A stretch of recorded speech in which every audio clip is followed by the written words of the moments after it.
بسم اللہ الرحمن الرحیم۔ سورہ آل عمران، رکوع نمبر 10۔ اے مسلمانوں، تم کامل نیکی کو حاصل نہ کر سکو گے یہاں تک کہ اس چیز کو خرچ نہ کرو جو تم کو خوب محبوب ہے۔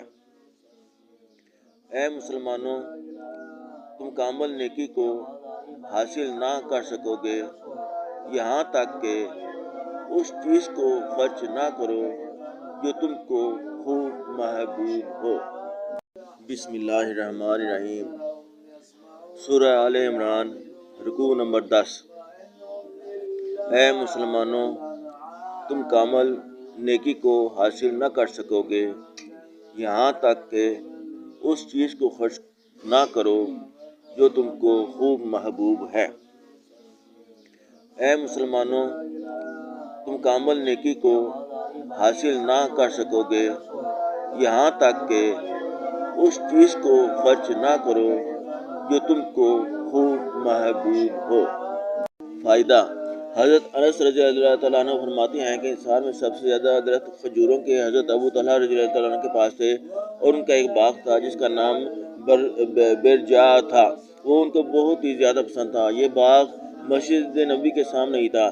حضور اقدس صلی اللہ علیہ وسلم اکثر اس باغ میں تشریف لے جاتے اور اس کا پانی نوش فرماتے، جو بہت ہی بہترین پانی تھا۔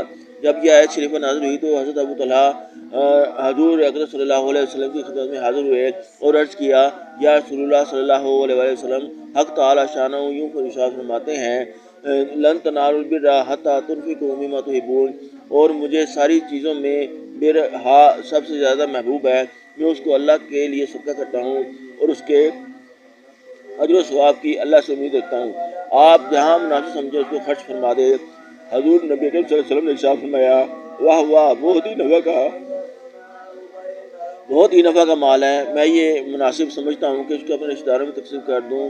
تو ابو طلحہ نے عرض کیا، کیا بہتر ہے، اور اس کو اپنے چچا زاد بھائیوں اور دوسرے رشتہ داروں میں بانٹ دیا۔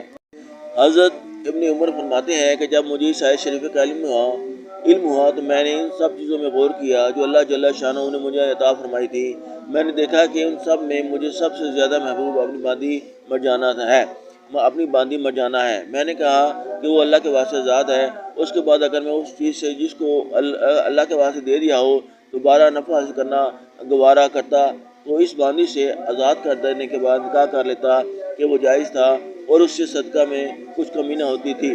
لیکن چونکہ اس میں صورت صدقہ میں رجوع کی سی تھی، یہ مجھے گوارا نہ ہوا، اس کا نکاح اپنے غلام حضرت نافع رحمۃ اللہ علیہ سے کر دیا۔